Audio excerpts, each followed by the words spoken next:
In the quiet village of St. Mary Mead, a champion greyhound, Lightning Bolt, vanishes on the eve of the prestigious Greyhound Gala, plunging the town into a whirlwind of suspicion. Was it the desperate trainer, the debt-ridden owner, the secretive vet, or the ambitious rival breeder? Only Miss Jane Marple, with her sharp eye for human nature, can unravel the web of greed and betrayal. A stolen dog, a locked kennel, a scrap of silk, and a cigarette stub. Every clue leads to a thrilling showdown where secrets race to the surface. Chapter 1. The Missing Champion. The late summer sun cast long shadows over the tidy gardens of St. Mary Mead, where Miss Jane Marple sat in her favorite armchair by the open window, her knitting needles clicking rhythmically. The village, usually a haven of predictable calm, hummed with an unusual fervor. The annual Greyhound Gala, a county spectacle that drew crowds from as far as London, was but a day away, and with it came whispers of scandal that piqued Miss Marple's sharp curiosity. From her vantage point, she could hear snippets of conversation drifting from the lane. Mrs. Pippin, the postmistress, was holding court with her usual gusto. "Gone, I tell you, vanished without a trace." Mrs. Pippin's voice carried over the hedge. "Lightning Bolt, that champion greyhound, stolen right from his kennel last night. The whole racecourse is in an uproar." Miss Marple's needles paused, her mild blue eyes narrowing slightly. Lightning Bolt, the sleek greyhound whose victories had brought fame to the village, was no ordinary dog. His owner, Lady Beatrice Worthington, had paraded him through St. Mary Mead like a royal heir, and his trainer, Mr. Harold Grayson, was said to treat him with the devotion of a parent. A theft of such a creature was no petty crime. It was a blow to the village's pride, and, Miss Marple suspected, a calculated act. She set her knitting aside, her mind already sifting through possibilities, as she recalled the faces associated with the dog. Grayson's nervous energy, Lady Beatrice's imperious air, the quiet vet, Dr. Fielding, and that brash rival breeder, Mr. Voss, whose own greyhound had never quite matched Lightning Bolt's glory. Rising from her chair, Miss Marple adjusted her shawl and resolved to visit the racecourse. "A little fresh air will do me good," she murmured to herself, though her true purpose was to observe the players in this unfolding drama. She donned her straw hat, picked up her worn but sturdy umbrella, and stepped into the lane, where the village was abuzz with speculation. Young Tommy, the butcher's boy, pedaled past, shouting to a friend that the race might be cancelled. At the tea shop, Miss Hartnell and Miss Weatherby debated whether the culprit was a gambler or a jealous rival, their voices shrill with excitement. The racecourse, a short walk from the village, was a scene of controlled chaos. Spectators milled about, their anticipation for the gala soured by the news. Miss Marple approached the kennels, where a small crowd had gathered. A burly constable stood guard, his notebook open as he questioned a pale-faced kennel hand. Nearby, Lady Beatrice Worthington, her fur stole slightly askew, was speaking animatedly to a group of reporters, her voice carrying a mix of outrage and distress. "Lightning Bolt is irreplaceable," she declared. "This is an outrage, a deliberate attack on my family's legacy." Miss Marple lingered at the edge of the crowd, her unassuming presence drawing little notice. She studied Lady Beatrice's flushed cheeks and the way her gloved hands clenched tightly, betraying more than mere anger. Nearby, Mr. Grayson paced, his wiry frame taut with agitation. His eyes darted toward the kennel, where the empty pen stood as a silent accusation. Dr. Simon Fielding, the veterinarian, hovered near the other dogs, his stethoscope dangling as he avoided the reporter's questions. Miss Marple's gaze then fell on Mr. Reginald Voss, standing apart, his sharp suit and polished shoes at odds with the muddy grounds. His lips curved in what might have been a smile, quickly masked as he caught her eye. Slipping closer to the kennel, Miss Marple noted the lock, shiny, intact, and untouched by any sign of tampering. No scratches, no broken hinges. Whoever had taken Lightning Bolt had access, or cunning. She bent slightly, pretending to adjust her shoe, and scanned the ground for clues, but the well-trodden earth revealed nothing obvious. Straightening, she caught a fragment of Grayson's muttered words to the constable.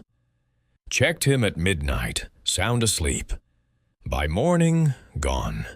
His voice cracked, and Miss Marple wondered if it was grief or guilt.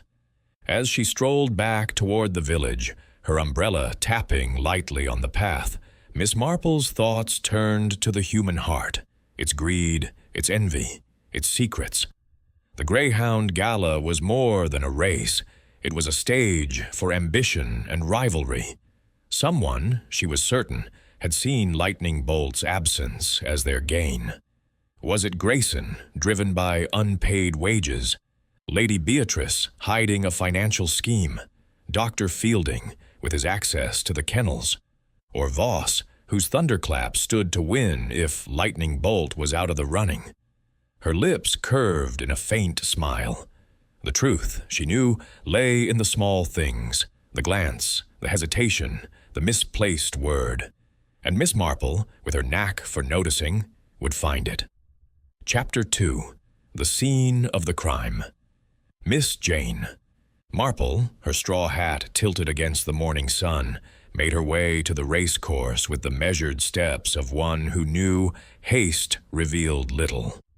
The village of St. Mary Mead, still abuzz with the news of Lightning Bolt's disappearance, seemed to pulse with a nervous energy, as if the theft of the champion greyhound had unsettled the very rhythm of the place. The Greyhound Gala, now just hours away, hung under a cloud of uncertainty, and Miss Marple, with her quiet demeanor and sharp eyes, intended to pierce that cloud. The racecourse, a sprawling field edged by whitewashed fences and dotted with colorful marquees, was already drawing a crowd, though the mood was less festive than fretful. She adjusted her shawl, her knitting bag tucked under her arm, and approached the kennels where the mystery had begun. The kennels were a sturdy row of low buildings, their red-tiled roofs gleaming under the sunlight. A small knot of people lingered near the entrance, their voices a low murmur punctuated by the occasional bark from the other greyhounds.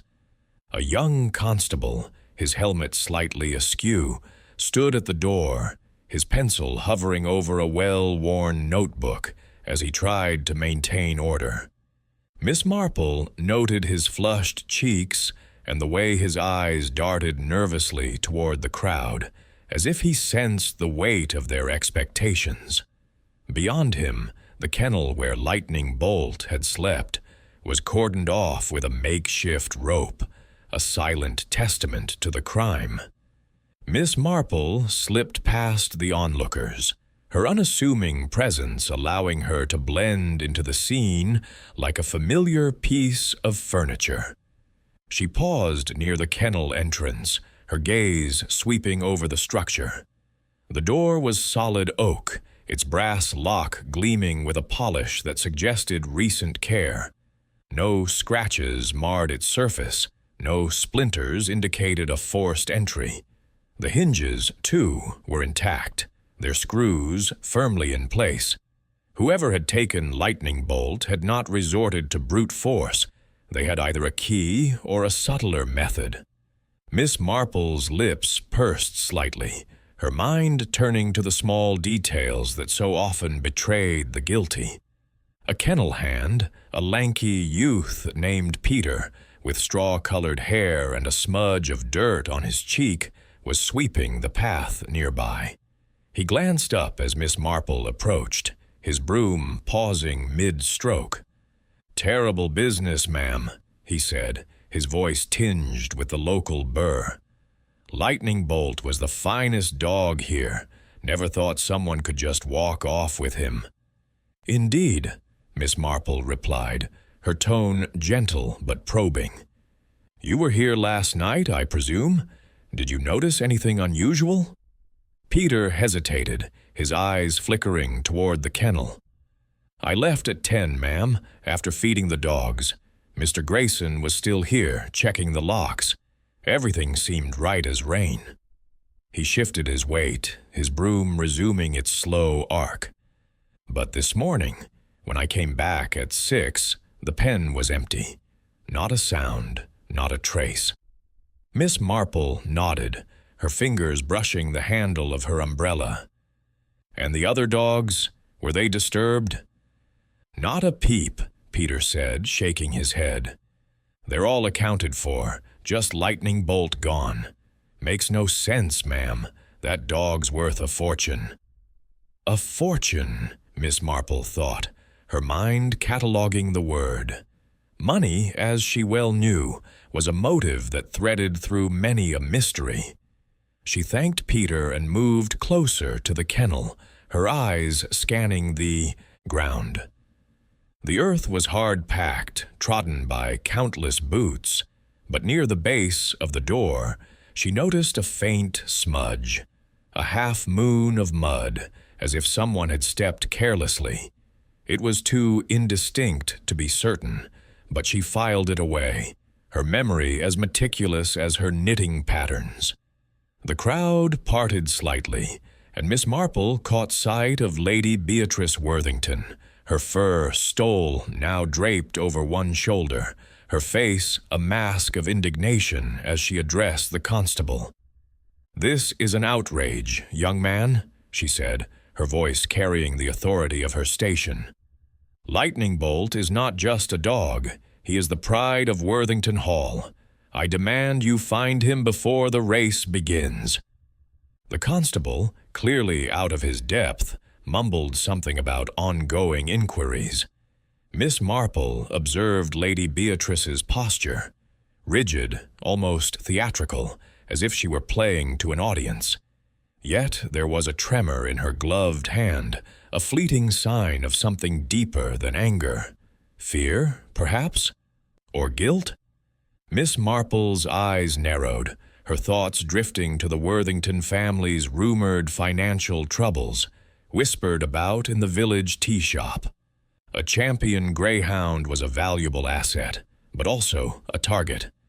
Nearby, Mr. Harold Grayson, the trainer, stood with his hands shoved deep into the pockets of his worn tweed jacket. His face was drawn, his eyes red-rimmed, as if he had not slept. He muttered to himself, his words lost in the hum of the crowd. But Miss Marple caught the twitch of his cheek, a nervous tic she had seen in men under strain. She approached him, her smile disarming. "Mr. Grayson, what a dreadful shock this must be for you," she said, her voice soft with sympathy. "Lightning Bolt was your charge, was he not?" Grayson started, as if pulled from a reverie. "Aye, Miss Marple," he said, his voice rough. "I've trained that dog since he was a pup, fastest greyhound I've ever seen, and gentle as a lamb. I checked his pen at midnight, locked it myself. I don't know how this happened." His hands emerged from his pockets, clenching briefly before he shoved them back. "Someone's out to ruin me, I reckon." "Ruin you?" Miss Marple tilted her head, her tone inviting confidence. "Surely no one would hold a grudge against a man so devoted to his work." Grayson's eyes flickered, a shadow passing over them. "You'd be surprised, ma'am. There's folk who'd do anything to see Lightning Bolt out of the race. Rivals, gamblers, even." He trailed off, glancing toward Lady Beatrice, then shook his head. "I shouldn't say, but I'll find that dog, or I'm done for." Miss Marple noted the bitterness in his voice, the way his gaze lingered on his employer.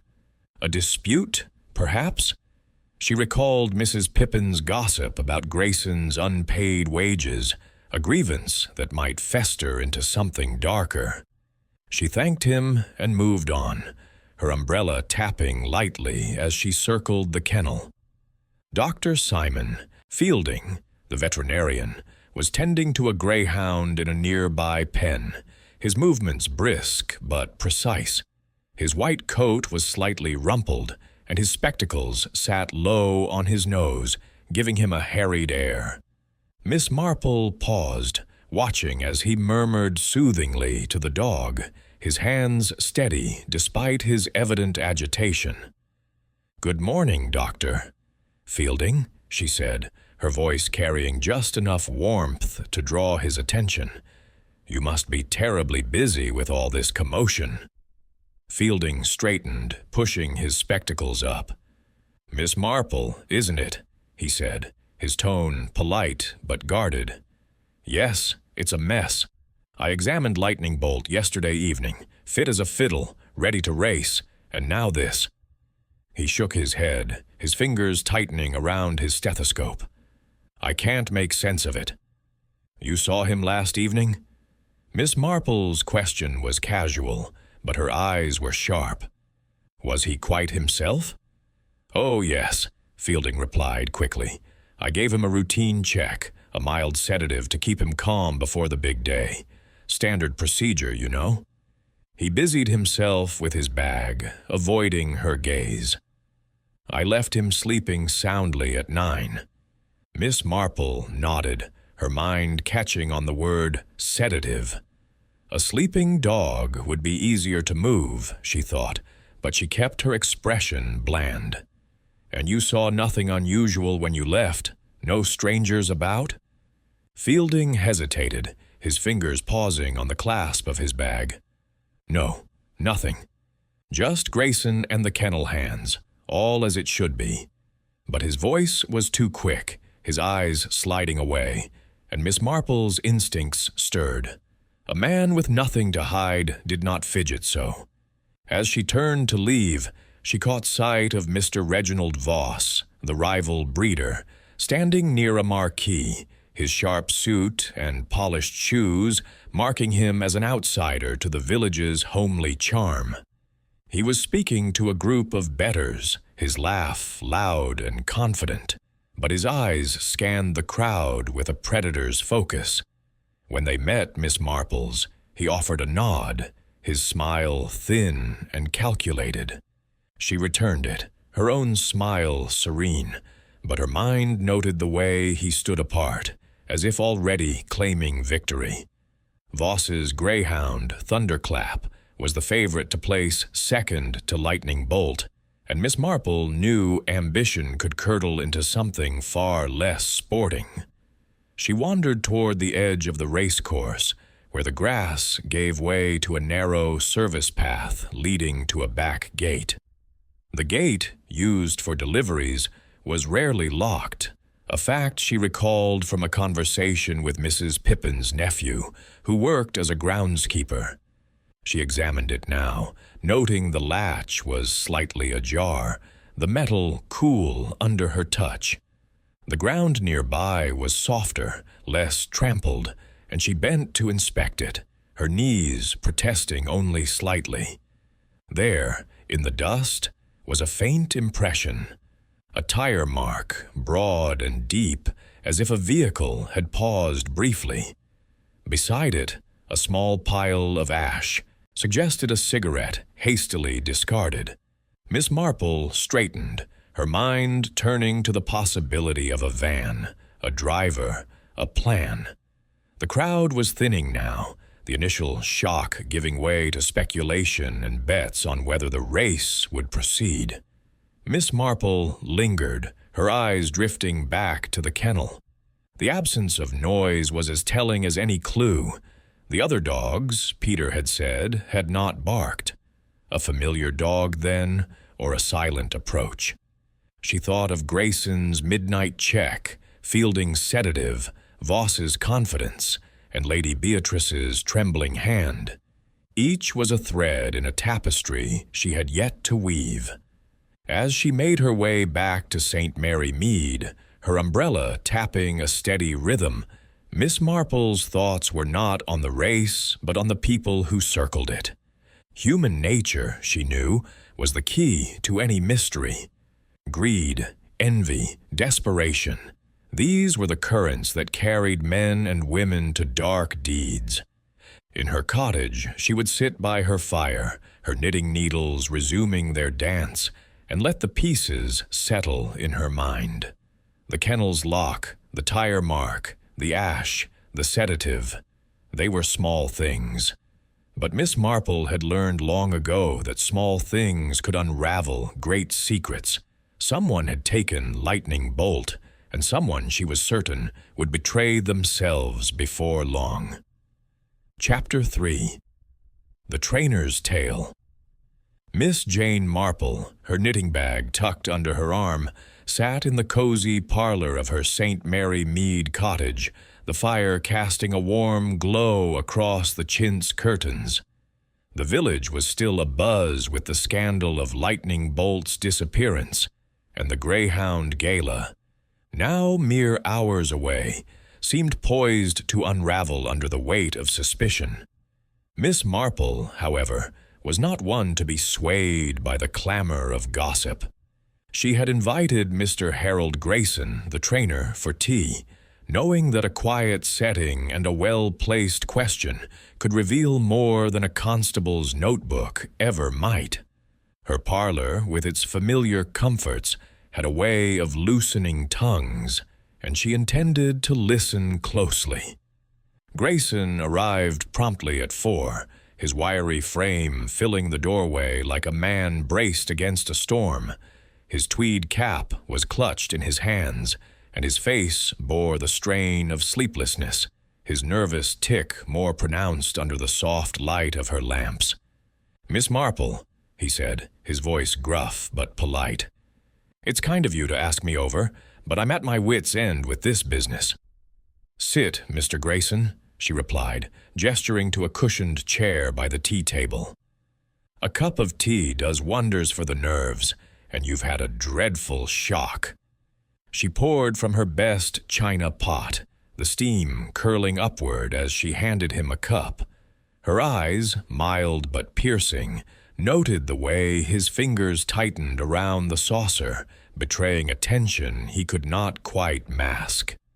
They spoke first of village matters, the new vicar's sermon, the Rose Show's success, Miss Marple's knack for small talk disarming her guest, as she intended. But soon she steered the conversation to the racecourse. "You must be terribly proud of Lightning Bolt," she said, her needles clicking softly as she resumed her knitting. "Such a remarkable creature, and under your care no less. Tell me, how did you come to train him?" Grayson's shoulders relaxed slightly, pride flickering in his tired eyes. "Raised him from a pup, I did," he said, sipping his tea. "He was the runt of the litter, believe it or not, but I saw something in him. Heart, you know? Trained him up slow, taught him to run like the wind. Never lost a race in 2 years. His voice warmed, but then his face clouded. And now he's gone, and I'm the one they'll blame. Miss Marple tilted her head, her expression one of gentle concern. Blame? Surely not, Mr. Grayson. You locked the kennel yourself, you said. Who could fault you for that? He shifted in his chair, his tick twitching his cheek. Aye, I locked it at midnight, checked every bolt, every latch. I always do. But folk are talking, saying I should have stayed, should have heard something. And Lady Beatrice... He stopped, his lips pressing into a thin line. Miss Marple's needles paused just for a moment. Lady Beatrice has been sharp with you, perhaps? She asked, her tone as soft as the wool in her hands. Grayson hesitated, then leaned forward, his voice low. "She's not paid me proper in months, Miss Marple. Says the estate's strapped, but she spends like there's no tomorrow. Furs, jewels, all of it. I've poured my life into that dog, and she owes me near a year's wages. We had words about it night before last. Harsh words." He sat back, his hands clenching. "Not that I'd do anything to harm Lightning Bolt. I'd sooner cut off my own hand." Miss Marple nodded, her face sympathetic, but her mind cataloging every word. An unpaid trainer, resentful yet devoted to his charge, a curious combination. She recalled the gossip at the tea shop, how Mrs. Hartnell had mentioned Grayson's temper flaring at the pub, his complaints about Lady Beatrice's extravagance. "You were at the kennels alone at midnight, you say?" she asked, her voice as casual as if she were inquiring about the weather. "Aye," Grayson said, his eyes meeting hers briefly before darting to the fire. "Just me and the dogs. I checked Lightning Bolt last, made sure his water was fresh, his blanket set. He was sleeping like a babe. I locked up and went home to my cottage, not half a mile away. By 6, when Peter came running to tell me, the pen was empty." His voice cracked, and he rubbed his face with a calloused hand. "I don't know how they did it, Miss Marple. Not a sound, not a mark." She sipped her tea, her eyes never leaving him. "And no one else was about? No strangers? No visitors to the racecourse?" He shook his head, but there was a flicker of hesitation, a shadow that crossed his face. "None that I saw. Just Dr. Fielding earlier, doing his rounds. And the kennel hands, but they'd gone by 10. It was quiet, like always." He paused, then added, almost as an afterthought, "Though I did hear a car engine, faint-like, as I was leaving. Didn't think much of it. Delivery vans come and go, you know." Miss Marple's needles resumed their rhythm, her mind latching onto the engine's hum. A van, perhaps, like the one Mrs. Pippin had mentioned seeing at dawn. She thought of the tire mark by the service gate, the ash beside it. "A car at that hour is unusual, surely," she said lightly. "Did you recognize the sound? A local, perhaps?" Grayson shrugged, his discomfort palpable. "Couldn't say. I was tired, ready for my bed. Didn't stop to look." But his fingers drummed on the arm of the chair, and Miss Marple noted the small lie in his avoidance. A man as attuned to his surroundings as a trainer would notice more than he let on. She changed tack, her voice warm with reminiscence. "You remind me of my cousin's gardener, Mr. Grayson. A quiet man, but he knew every leaf in his care. He once told me he could hear a weed growing in the night. Surely you, with your bond to Lightning Bolt, would sense if something were amiss." Grayson's face softened, but only for a moment. "I'd have heard a stranger, ma'am. I'd have known if someone broke in.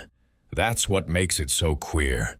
It's like the dog just vanished." His voice dropped, and he stared into his tea, as if the answer lay in the leaves at the bottom. Miss Marple observed the slump of his shoulders, the way his pride warred with his fear. A man in debt, at odds with his employer, alone at the scene of the crime. Yet his love for the dog seemed genuine, his distress too raw to be wholly feigned. She thought of her nephew's friend, a young man who had stolen to settle a debt, only to be undone by his own remorse. Grayson's story held a similar thread, but whether it led to guilt or innocence, she could not yet say. As she refilled his cup, she asked, "Tell me, Mr. Grayson, do you think anyone might have wished to harm Lightning Bolt? A rival, perhaps, or someone with a grudge?" His eyes narrowed, and for the first time, a spark of anger flashed. Plenty'd like to see him out of the race. That Voss, for one, Reginald Voss, with his fancy kennels and his thunderclap. He's been sniffing around, boasting how his dog'll take the cup this year. And there's others, gamblers, bookies, folk who've lost big betting against Lightning Bolt. But stealing him? He shook his head. That's low, even for Voss. Miss Marple's lips curved slightly, her mind noting the name. Voss, with his sharp suit and sharper ambition, had lingered in her thoughts since the racecourse. Mr. Voss does seem confident, she said, her tone musing. But surely he would not risk such a bold move. Grayson snorted, his tick twitching again. He'd risk anything, to win. Man's got no honor, only money. But I've no proof, Miss Marple, and I'll not accuse without it. He stood, setting his cup down with a clink. I should go. Got to check the other dogs, make sure no one's tampering with them, too. She rose, her smile gracious. Of course, Mr. Grayson. You've been most kind to humor an old woman's curiosity. Do take care, and I hope Lightning Bolt is found soon. As he left, his cap pulled low, Miss Marple stood at her window, watching his figure recede down the lane. Her parlor was quiet again, save for the crackle of the fire and the click of her needles. Grayson's story was plausible, but not airtight. His midnight vigil, the car engine, his feud with Lady Beatrice. These were pieces of a puzzle, each with its own shape. She thought of the tire mark, the unlocked gate, the silent dogs. Someone had known the kennel's routine, had moved with precision. Grayson's devotion to Lightning Bolt was clear, but devotion, she knew, could mask darker impulses. Settling back into her chair, Miss Marple picked up her knitting, her thoughts weaving as deftly as her fingers. She would need to speak to Lady Beatrice next, to test the waters of her financial strain and her pride in her champion. And Voss, his name kept surfacing, like a stone in a stream. The Greyhound Gala was a stage, and someone had played their part too well. Miss Marple's eyes gleamed in the firelight. The truth, she was certain, would reveal itself in the small things, a word, a glance, a moment of carelessness, and she would be there to see it. Chapter 4. Lady Beatrice's Burden. The morning sun filtered through the ancient oaks lining the drive to Worthington Hall, casting dappled shadows on Miss Jane Marple's sensible shoes as she approached the grand estate. The disappearance of Lightning Bolt had cast a pall over St. Mary Mead, and the Greyhound Gala, now looming mere hours away, seemed more a funeral than a festivity.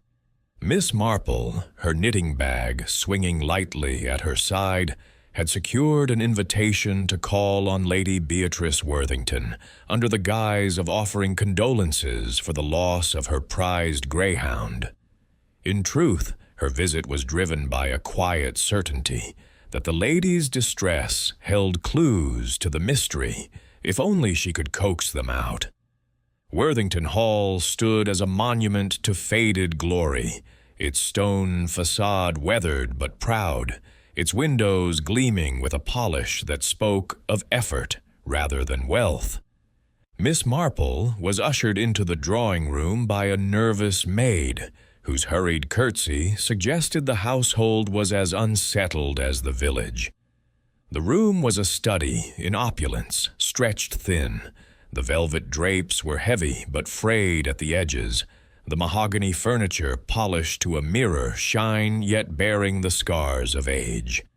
Lady Beatrice sat by a tall window, her fur stole draped over her shoulders despite the warmth, her posture rigid as if braced for an unseen blow.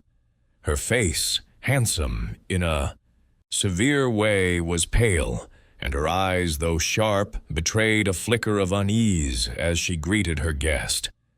"Miss Marple, how kind of you to call," Lady Beatrice said, her voice carrying the clipped precision of one accustomed to command.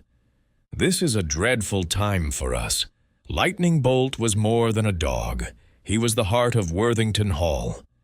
She gestured to a chair, and Miss Marple settled into it, her hands folded neatly over her knitting bag. "I can only imagine your distress," Miss Marple said, her tone soft with sympathy. "Such a magnificent creature, and to lose him so suddenly. It must be a great shock."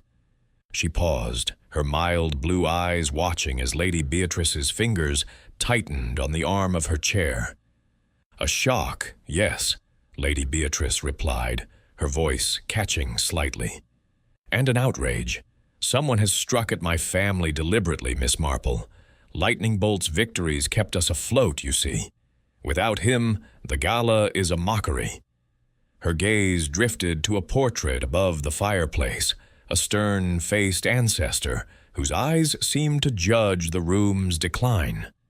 Miss Marple nodded, her expression one of gentle concern. "The village is full of talk, of course," she said, her voice light as she tested the waters. "Some say it must be a rival, others a gambler. But you, Lady Beatrice, you must have some sense of who might wish to harm you so." Lady Beatrice's lips thinned, and for a moment Miss Marple thought she might deflect. But then the lady leaned forward, her voice lowering. "I have enemies, Miss Marple, as any woman in my position must. The Worthingtons have not always been prudent with their fortune. Lightning Bolt's winnings were a godsend, and there are those who resent our resurgence." She hesitated, then added, "I received an offer not 2 weeks ago to buy him. A ridiculous sum, anonymous, through a solicitor. I refused, of course. He's not just a dog, he's our legacy." Miss Marple's eyes sharpened, though her face remained serene. "An anonymous offer?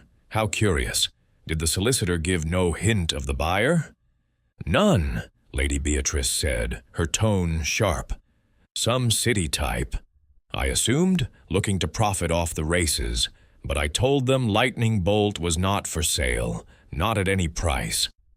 Her hand brushed the fur stole, a nervous gesture that did not escape Miss Marple's notice. "And now he's gone, stolen from under our noses.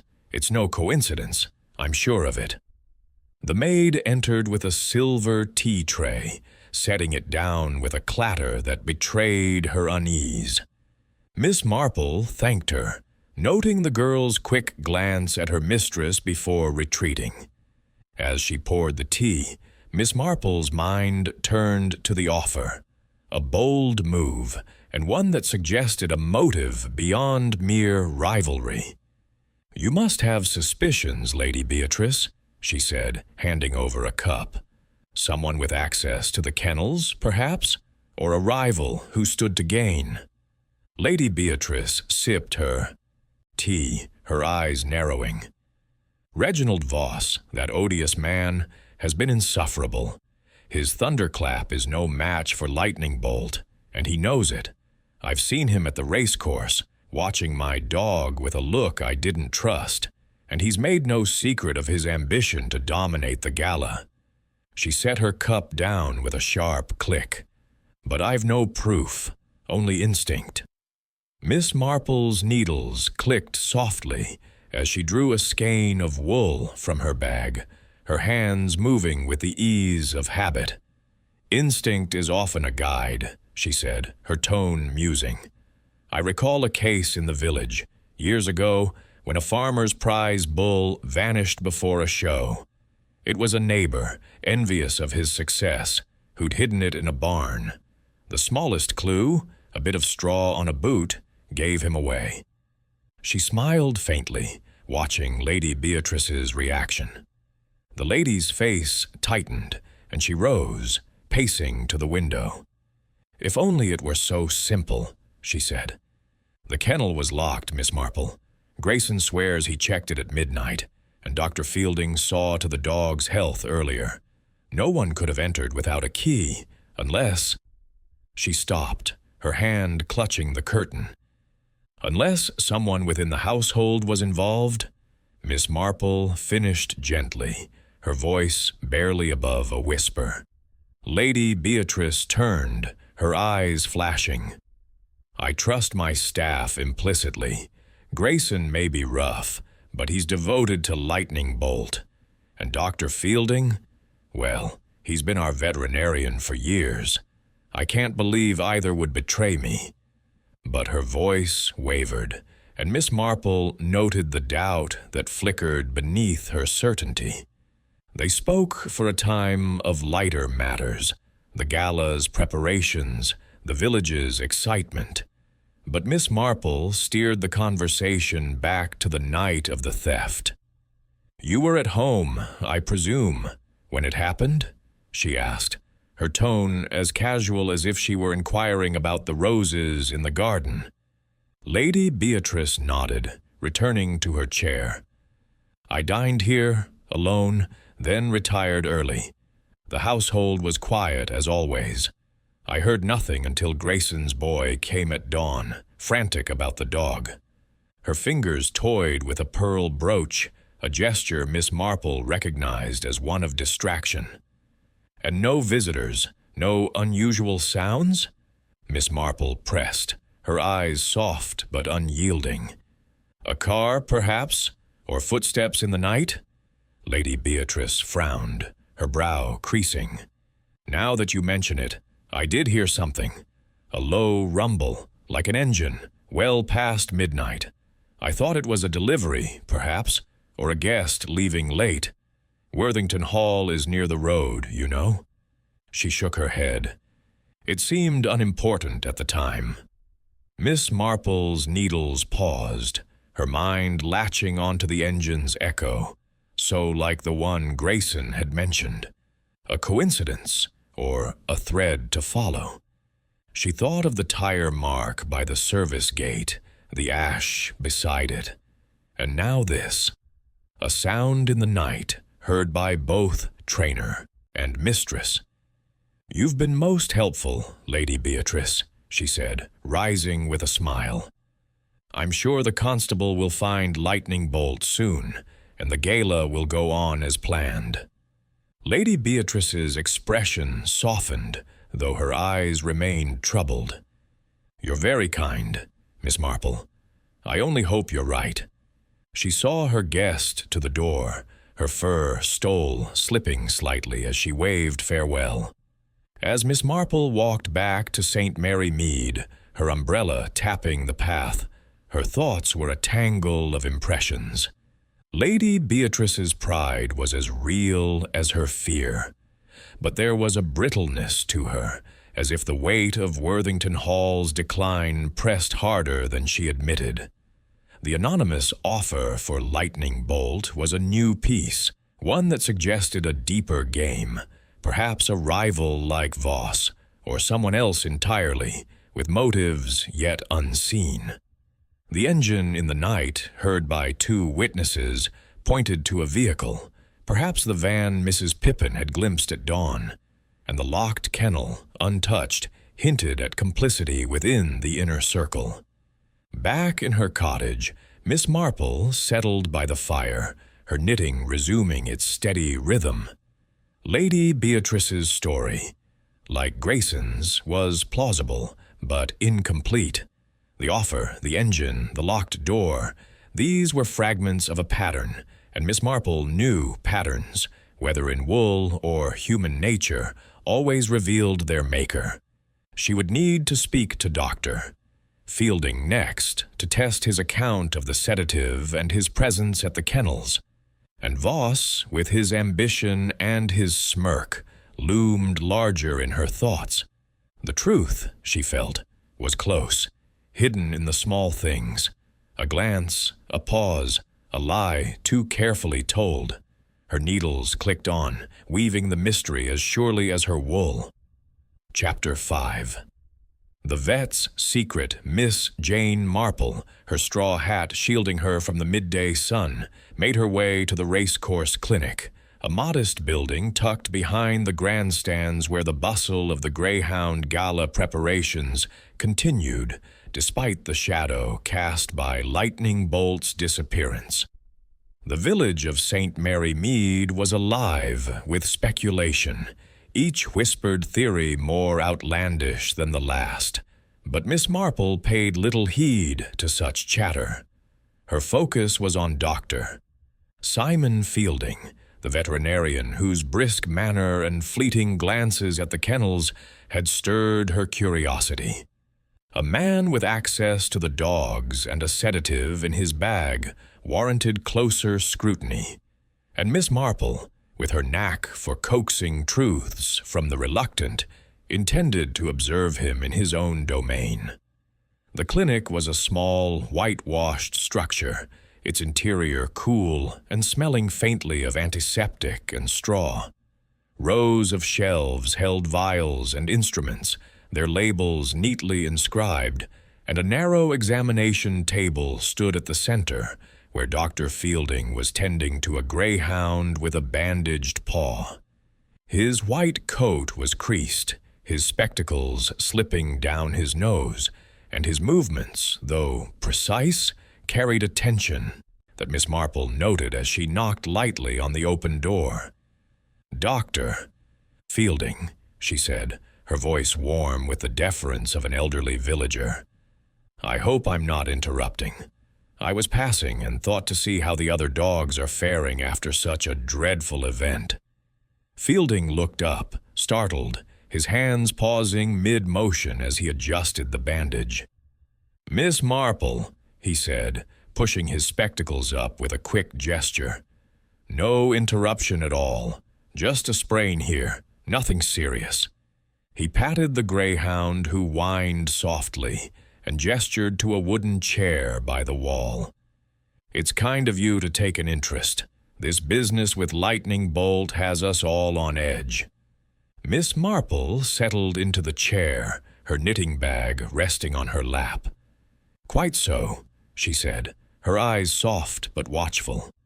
"Such a fine dog, and to vanish so completely, it's almost as if he were spirited away. You saw him last, I believe, before he disappeared?" Fielding's fingers tightened briefly on the bandage roll, a motion so slight it might have gone unnoticed by a less observant eye. "Yes, I checked him the evening before," he said, his tone clipped but professional. "Around 8 o'clock, I'd say. Routine examination, heart, lungs, joints, all in order. He was in top form for the gala." He turned to the greyhound, murmuring something soothing, but Miss Marple noted the way his shoulders stiffened, as if bracing for further questions. "And the sedative you mentioned?" she asked, her voice as gentle as a breeze. "I recall you saying it was standard, to keep him calm before the race. A wise precaution, I'm sure." Fielding nodded, his eyes fixed on the dog. "Just a mild dose, nothing unusual. Greyhounds can get nervy before a big race, and Lightning Bolt, for all his speed, was sensitive. I gave him a small injection, enough to ensure he slept soundly, left him dozing in his pen, with Grayson hovering about as usual." He gave a short laugh, but it lacked warmth, and Miss Marple's needles, drawn from her bag, began their quiet rhythm. "Grayson was there, then?" she said, her tone musing, as if the thought had just occurred to her. "He must be devoted, checking so late. Did you see anyone else about the kennels? It's such a busy place, with the gala so near." Fielding hesitated, his fingers fumbling with the bandage's knot. "No one out of the ordinary," he said too quickly. "Just the usual hands, finishing their rounds. I left soon after, went straight home. By the time I returned at 7, the whole place was in chaos. Lightning Bolt gone, Grayson shouting, Lady Beatrice in hysterics. He shook his head, pushing his spectacles up again. "It's a mystery, Miss Marple, and not one I can solve." Miss Marple's needles clicked steadily, her eyes never leaving him. "A mystery indeed," she said. "I recall a case in the village, years ago, when a farmer's prize sow went missing. It turned out the lad who fed her had left the gate unlatched, all because he was distracted by a quarrel. The smallest oversight can lead to such trouble, don't you think?" Fielding's face paled slightly, and he busied himself with cleaning his instruments, his hands moving with unnecessary haste. "I suppose so," he muttered. "But I was careful, Miss Marple. I always am. My job depends on it." He turned away, placing the bandage roll on a shelf, but Miss Marple caught the tremor in his fingers, the way his gaze avoided hers. She changed tack, her voice light and conversational. "You must know the dogs as well as Grayson does, handling them so often. Lightning Bolt was special, I hear. Did he have any quirks? Anything that might explain how he was taken so quietly?" Fielding paused, his back to her as he arranged a row of vials. "He was a gentle dog," he said after a moment. "Trusted everyone, especially those he knew. If someone approached his pen, he'd barely stir, not unless they made a fuss. That's why the sedative was routine. It kept him calm, no barking to wake the others." He turned, offering a thin smile. "Whoever took him knew what they were doing. No noise, no struggle." Miss Marple nodded, her mind latching onto his words. A dog that trusted, a sedative that silenced. Both pointed to someone familiar, someone with access. She thought of the locked kennel, the tire mark by the service gate, the engine heard by Grayson and Lady Beatrice. "You've been with the Worthingtons a long time, haven't you?" she asked, her tone as if reminiscing about old friends. "It must be a comfort to Lady Beatrice, having such a reliable veterinarian." Fielding's smile faded, and he adjusted his spectacles again, a nervous habit Miss Marple noted with interest. 5 years, he said. "I've looked after their dogs since before Lightning Bolt was born. It's steady work, though not without its pressures." His voice held a trace of bitterness, quickly masked. "Lady Beatrice expects perfection, you know. No room for mistakes." "Pressures can weigh heavily," Miss Marple said, her eyes soft with understanding. "I remember a young doctor in St. Mary Mead, years ago, who took on too much, trying to please everyone. He made a small error, nothing serious, but it haunted him. You must feel such responsibility, with so many eyes on the gala." Fielding's jaw tightened, and for a moment he seemed about to speak. But then he shook his head, turning back to the greyhound. "I do my job, Miss Marple, that's all. If you'll excuse me, I need to finish up here." His tone was polite but final, and he bent over the dog, his hands moving with exaggerated care. Miss Marple rose, her knitting tucked back into her bag. "Of course, Dr. Fielding. You've been most kind to humor an old woman's questions. I do hope Lightning Bolt is found soon." She smiled, her expression serene, but her mind was alight with impressions. Fielding's unease, his quick deflections, the tremor in his hands. These were not the marks of a man at ease with his story. As she stepped out into the sunlight, the race course alive with the clatter of preparations, Miss Marple's thoughts turned to the sedative. A routine dose, Fielding had said, yet it had left Lightning Bolt silent, vulnerable. She recalled a case in the village when a grocer's cat had been poisoned, not by malice, but by carelessness. A wrong dose, a hurried hand. Was Fielding's sedative merely routine, or had it been something more, administered with intent? And his bitterness about Lady Beatrice's expectations, did it hint at a Chapter 6, The Rival's motive? The late afternoon sun bathed the racecourse in a golden haze, its warmth doing little to dispel the tension that hung over St. Mary Mead as the greyhound gala drew nearer.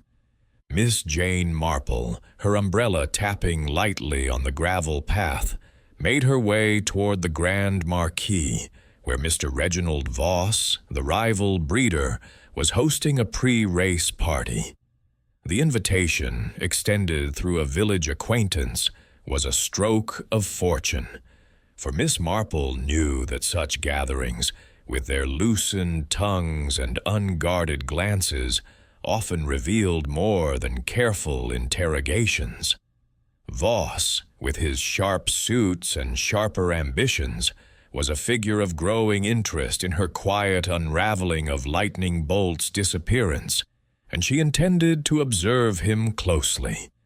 The Marquis was a vision of calculated extravagance, its white canvas adorned with garlands of roses and twinkling lights that promised a festive air despite the morning scandal. Inside, the air was thick with the scent of champagne and cigar smoke, and the hum of conversation rose and fell like a tide. Gentlemen in tailored coats mingled with ladies in bright frocks, their laughter tinged with the nervous edge of those aware of the missing champion. Miss Marple, in her modest tweed skirt and cardigan, moved through the crowd like a shadow, her unassuming presence drawing little notice. Her knitting bag, ever present, rested at her side as she accepted a glass of lemonade from a passing waiter, her eyes scanning the room. Voss stood at the center, a commanding figure in a navy suit that gleamed with the polish of wealth. His dark hair was slicked back, his smile broad, as he clapped a bettor on the shoulder, his voice carrying over the din. "Thunderclap will run like the devil himself tomorrow, mark my words," he declared, raising a glass to a chorus of cheers. Miss Marple noted the confidence in his stance, the way his eyes swept the room as if claiming it, and she wondered if his bravado masked a deeper intent. She drifted closer, pausing near a table laden with canapes to listen. Voss was regaling a group with tales of his kennels, his voice loud with pride. "My Thunderclap's the future of the sport," he said, his tone almost challenging. "Lightning Bolt's had his day, but the gala needs a new king. You'll see tomorrow, my boy's got the legs and the heart." The crowd murmured agreement, but Miss Marple caught a flicker of unease in the eyes of a bookmaker nearby, as if the absence of Lightning Bolt cast a shadow over Voss's boasts.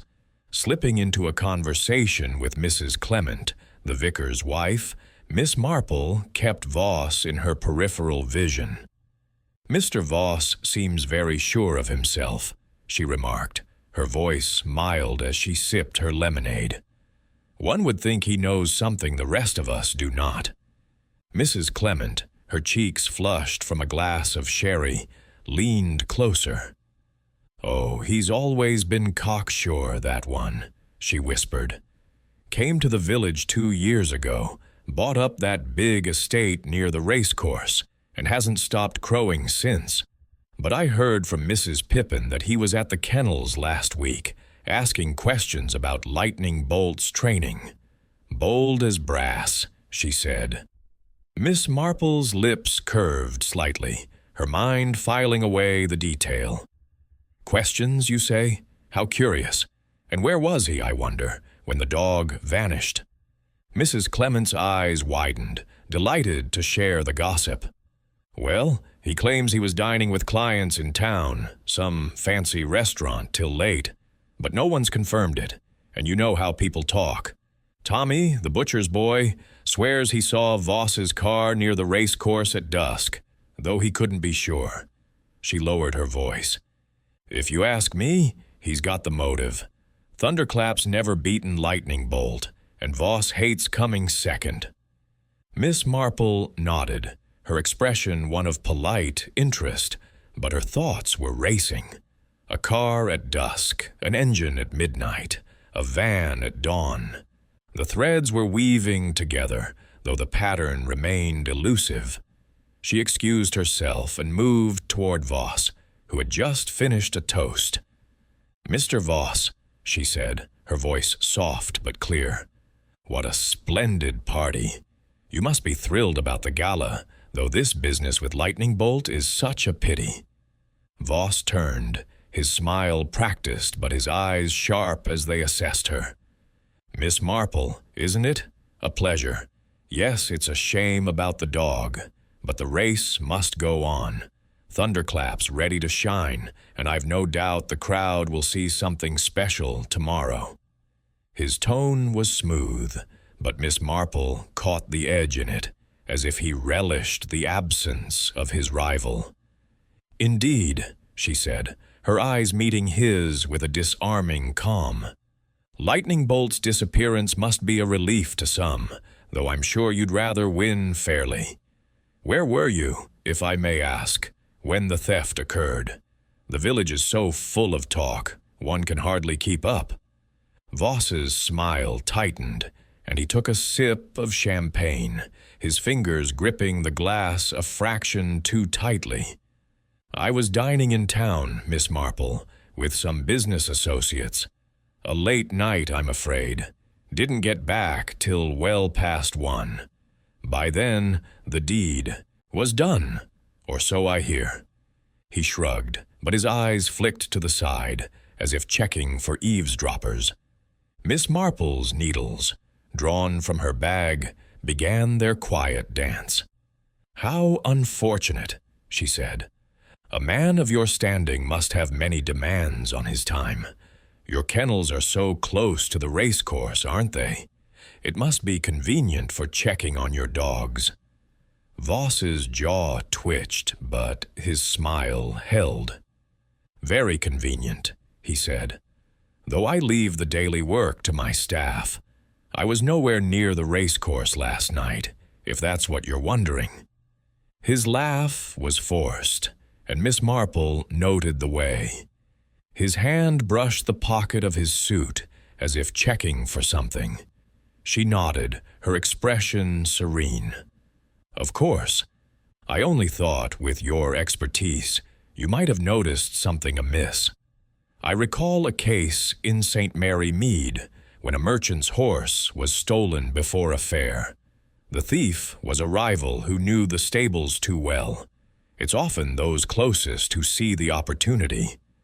Voss's eyes narrowed, but he recovered quickly, offering a charming smile. "A quaint story, Miss Marple, but I'm no thief. I prefer to win on the track, not in the shadows." He excused himself, moving to greet another guest, but Miss Marple watched him go, her mind cataloging his unease.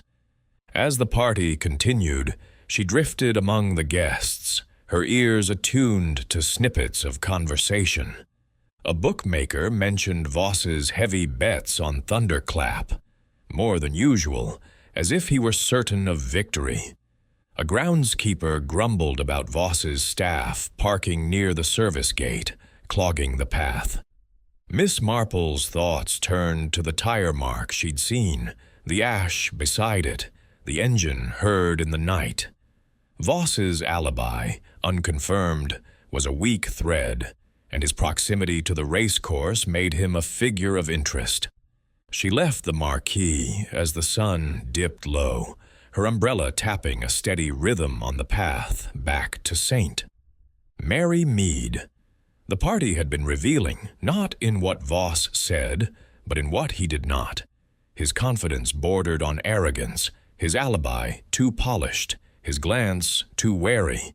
She thought of Grayson's bitterness, Lady Beatrice's fear, Fielding's unease, each a piece of the puzzle, each with a motive tied to Lightning Bolt. Voss, with his ambition and his kennels so near, had the means and the opportunity, but proof was still elusive.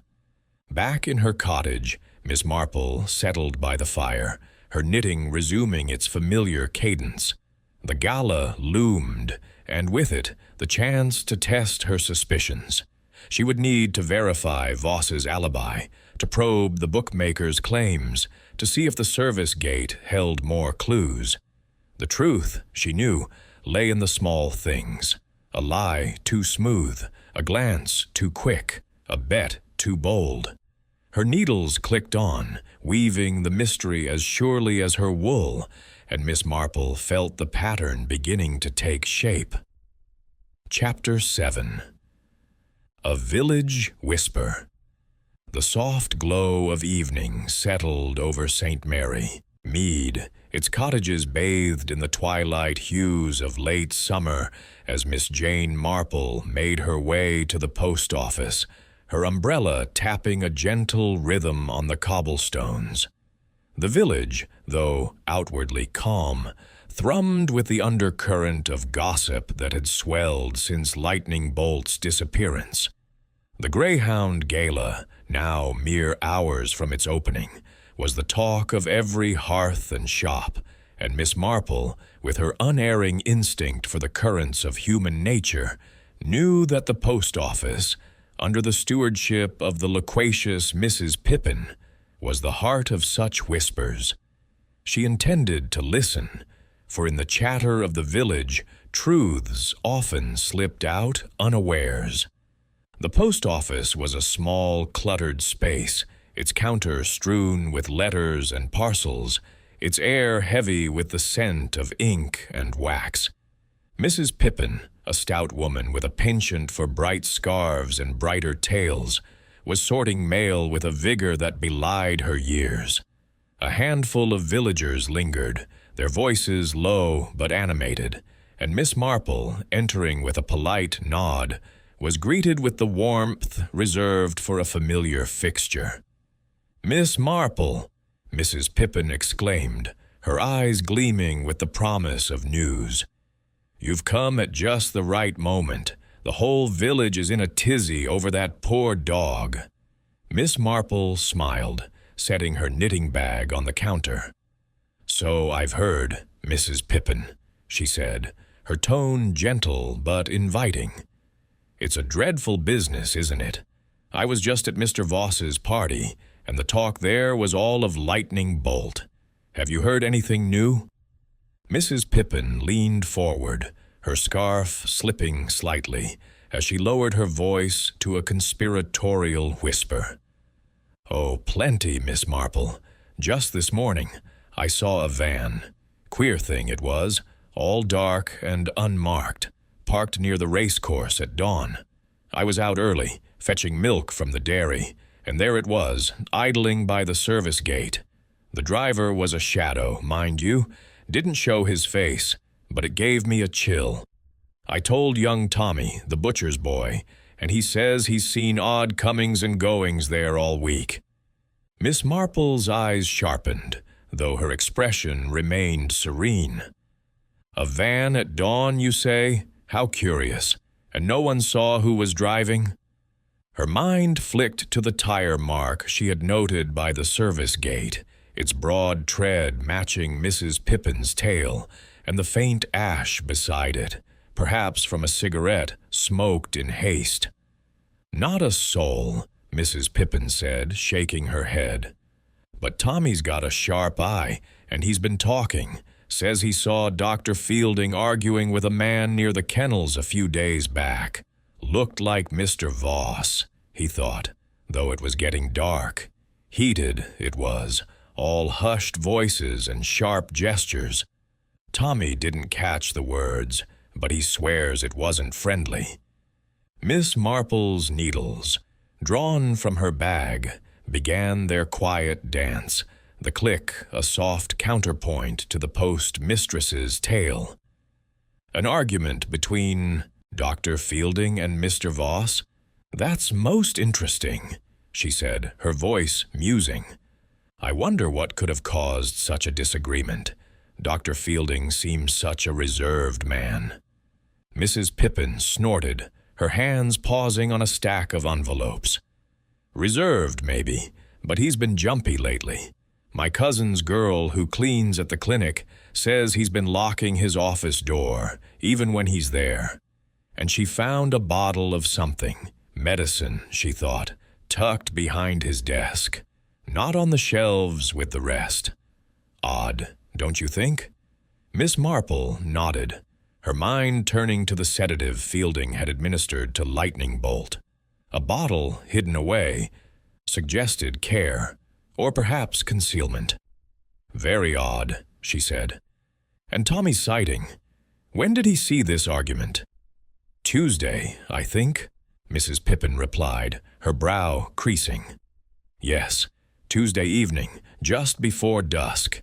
He was delivering to the racecourse kitchens and saw them by the kennel fence.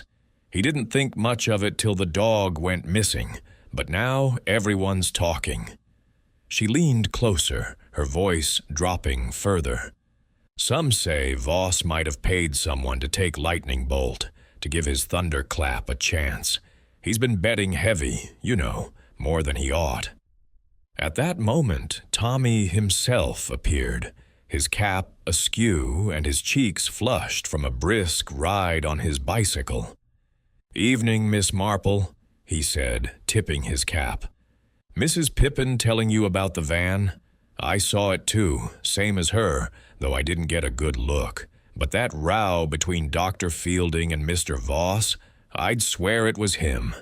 Tall, fancy coat, just like Voss wears." Miss Marple's smile was encouraging. "You're very observant, Tommy," she said. "Did you see anything else that night? Anyone near the kennels, perhaps, or another vehicle?" Tommy scratched his head, his eyes bright with the thrill of being questioned. "Well, there was a car, now you mention it. Not Voss's, though. His is all shiny and black. This was a smaller one, gray, parked near the groundskeeper's shed. Didn't see who was in it, but it was gone when I passed by later. Thought it was just a worker, but with all this talk." He trailed off, shrugging. Miss Marple's needles paused, her mind weaving together the van at dawn, the car at dusk, the engine heard by Grayson and Lady Beatrice in the night. "You've been most helpful, Tommy," she said, her voice warm. "It's the small things, you know, that often matter most. I recall a case in the village when a stolen bicycle was found because a boy like you noticed a muddy tire track. Keep your eyes open, won't you?" Tommy grinned, puffing out his chest. "I will, Miss Marple. If I see that van again, I'll tell you straight away." He darted off, leaving Mrs. Pippin to resume her sorting with a satisfied nod. Miss Marple lingered a moment longer, exchanging pleasantries about the weather and the vicar's latest sermon, but her thoughts were elsewhere. The van, the argument, the hidden bottle. These were new threads in the tapestry of Lightning Bolt's disappearance. Voss's name surfaced again, tied to Fielding's unease, and the betting rumors added weight to his motive. Yet Fielding's locked door and concealed bottle hinted at a secret of his own, one that might intersect with Voss's ambition, or Grayson's resentment, or Lady Beatrice's fears. As she stepped out into the cooling evening, the village settling into its quiet routine, Miss Marple's umbrella tapped a steady beat. The post office had given her much to ponder, but she needed more, tangible clues to anchor the whispers. The service gate, with its tire mark and ash, beckoned, and she resolved to inspect it herself at first light. She thought of her nephew Raymond's friend, a detective who had solved a theft by tracing a single footprint. The racecourse held its secrets, and Miss Marple, with her patient eye for detail, would find them. Back in her cottage, she settled by the fire, her knitting resuming its familiar cadence. The gala loomed, a stage where motives would play out, greed, envy, desperation. Voss's bets, Fielding's bottle, the van's shadow. Each was a piece of the puzzle, and Miss Marple felt the pattern growing clearer. The truth, she knew, would slip out in a moment of carelessness, a word too sharp, a glance too wary. Her needles clicked on, weaving the mystery as surely as her wool, and she smiled faintly, certain the next day would bring her closer to the heart of it. Chapter 8. A Clue in the Mud. The first light of dawn crept over St. Mary Mead, painting the village in hues of soft gray, and rose as Miss Jane Marple set out from her cottage, her umbrella in hand, and her knitting bag slung over her shoulder. The air was crisp, carrying the scent of dew-soaked grass, and the quiet of the early hour suited her purpose. The Greyhound Gala would commence by noon, its fanfare overshadowed by the mystery of Lightning Bolt's disappearance, and Miss Marple, with her unerring sense for the small details that others overlooked, had resolved to inspect the racecourse grounds herself. The whispers of a van at dawn, a tire mark by the service gate, and an argument between Dr. Fielding and Mr. Voss had stirred her curiosity, and she intended to seek out the tangible traces that gossip alone could not provide. The racecourse lay just beyond the village, its white fences gleaming faintly in the morning mist.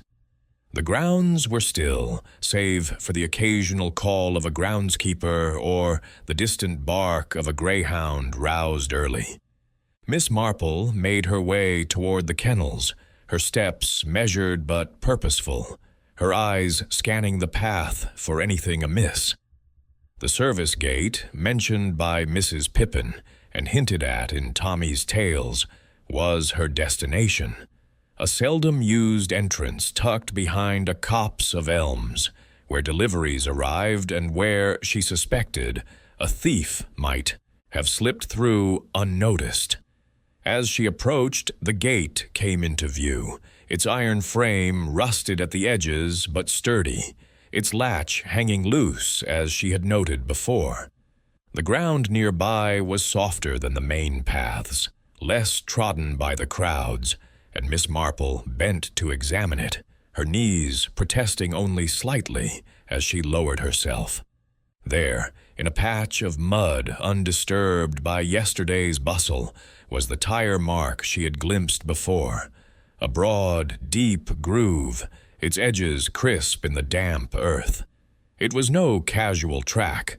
The weight of the vehicle had pressed it firmly, suggesting a van or lorry, not unlike the one Mrs. Pippin had described. She traced its outline with the tip of her umbrella, her mind conjuring the dark, unmarked vehicle idling at dawn. Nearby, caught on the jagged edge of the gate's lower hinge, was a scrap of cloth. Silk, she judged, its deep blue sheen catching the light. It was torn, no larger than a child's handkerchief, but its quality was unmistakable, the sort of fabric found in a gentleman's jacket lining, perhaps one as ostentatious as Mr. Voss's navy suit. Miss Marple plucked it carefully with her gloved fingers, tucking it into her knitting bag. She straightened, her eyes narrowing as she considered the implications. A van, a silk scrap, both pointed to someone with means, someone bold enough to linger near the scene. Her gaze swept further, and a few paces away, half hidden by a tuft of grass, she spotted a faint paw print, its delicate curve unmistakable as a greyhound's. It was solitary, pressed lightly into the mud, as if the dog had been led, not dragged, from the kennel. Miss Marple's lips pursed. Lightning Bolt, sedated and trusting, would have followed a familiar hand, but the silence of the other dogs suggested no stranger had blundered through. The print was a whisper of evidence, fragile but telling. She turned her attention to the gate itself, noting its latch was not only loose but slightly bent, as if forced open and then hastily closed. No locks secured it, a detail that struck her as careless for a race course hosting valuable animals. She recalled the groundskeeper's grumble at Voss's party about staff parking near this gate and the engine heard by Grayson and Lady Beatrice in the night. The pieces were aligning, though the picture remained incomplete. Miss Marple stepped back, her umbrella tapping lightly as she circled the area, her eyes scanning for further clues. Near the tire mark, almost obscured by the mud, was a small pile of ash, the same she had noticed before, now softened by the morning dew. She bent again, her fingers brushing the ground, and found a cigarette stub, its paper crumpled but intact, its tip stained with a faint trace of lipstick. Her eyebrows rose slightly. Lipstick was rare in St. Mary Mead's working circles, but not among the gala's wealthier attendees. Perhaps a lady like Beatrice, or someone connected to Voss's polished world. She tucked the stub beside the silk scrap, her mind turning to the women she had seen at the marquee, none of whom had worn such a shade. The race course was stirring now, with workers arriving to prepare the track, their voices carrying across the field. Miss Marple moved away from the gate, her presence unremarkable to the early risers. She paused by a bench overlooking the track, settling onto it as if to rest, her knitting needles emerging from her bag. The click of the needles was a soothing rhythm, allowing her thoughts to settle. The tire mark, the silk, the paw print, the cigarette stub, each was a thread in the tapestry of lightning bolt's theft. The gate's loose latch suggested access, the paw print a quiet exit, the silk a hint of wealth, and the cigarette a touch of carelessness. But whose? She thought of Voss, his confident smirk and unverified alibi, his kennels so near the racecourse. The silk could be his, torn in a hasty retreat, but the lipstick complicated matters. Grayson, with his midnight vigil, had mentioned no women, only the engine's hum. Fielding's unease and hidden bottle hinted at complicity, but his manner was too nervous for a mastermind. Lady Beatrice, with her trembling hands and financial strain, might have orchestrated a scheme, yet her pride in lightning bolt seemed too fierce for betrayal. The anonymous offer to buy the dog, mentioned by Beatrice, lingered in Miss Marple's mind, a motive tied to money, perhaps, or to rivalry. As the sun climbed higher, burning off the mist, Miss Marple rose, her umbrella tapping a steady beat back toward the village. The gala would begin soon, and with it, the chance to observe her suspects in the light of day. She would need to verify Voss's alibi, to probe Fielding's secret, to test Beatrice's story against the evidence of the gate. The cigarette stub, with its faint lipstick, was a new puzzle, one that did not yet fit. She thought of a case in St. Mary Mead, when a stolen necklace was traced to a maid who smoked in secret, her lipstick betraying her on a discarded matchbook. Small habits, she knew, could undo great plans. Back in her cottage, Miss Marple settled by her window, the morning light streaming through the lace curtains. Her knitting resumed, the needles weaving as her thoughts did the same. The service gate had given her much, tangible clues to anchor the village's whispers. Voss's ambition, Fielding's unease, Beatrice's fear, Grayson's resentment. Each was a player in this drama, and the gate was their stage. The truth, she felt, was close, hidden in a moment of oversight, a detail too small to conceal. Her needles clicked on, and Miss Marple smiled faintly, certain the gala would bring the next revelation. Chapter 9. The Alibi Unravels.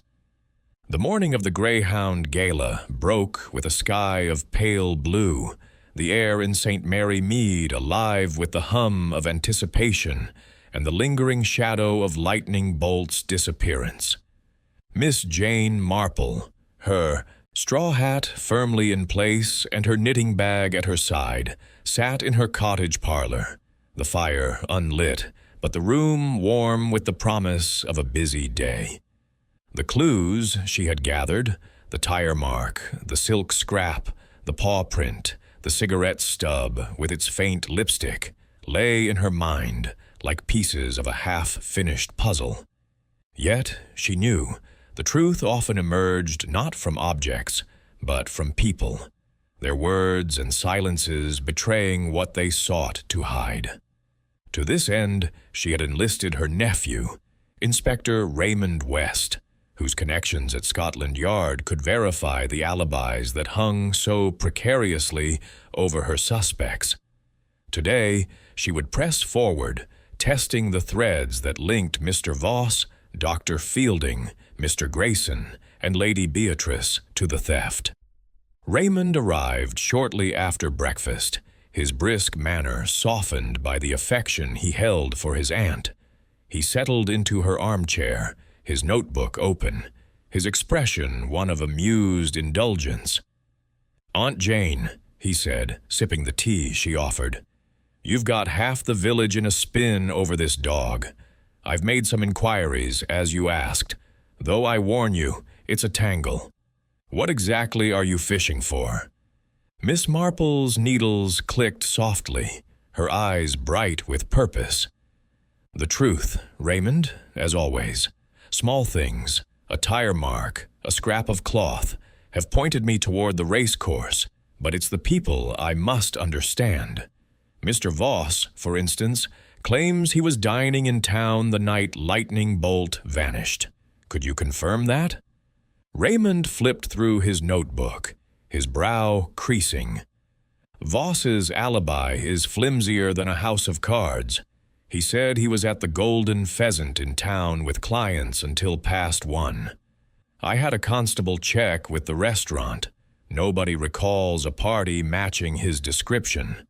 The manager remembers a single man in a sharp suit, but he left by 10, and no one can swear it was Voss. His so-called clients haven't surfaced either. Sounds like he's spinning a tale." Miss Marple's lips curved slightly, her needles never pausing. "How interesting," she said. "A man so confident, yet his story crumbles under scrutiny. And Dr. Fielding, have you learned anything of his movements?" Raymond leaned forward, his voice lowering. "Fielding's a bit of a mystery himself. He claims he left the kennels by 9 after giving Lightning Bolt that sedative and went straight home. But a neighbor saw his car parked near the race course at 11, not far from the service gate. He could have doubled back, though he'd have no reason to admit it. And there's something else. My contact at the pharmacy says Fielding ordered an extra batch of sedatives last week, more than usual for his practice. He paid in cash, which isn't his habit." Miss Marple's eyes narrowed, her mind latching onto the sedatives. "An extra batch, you say, and paid in cash. That's most suggestive, Raymond. I recall a case in the village when a chemist's assistant overordered supplies to cover a theft.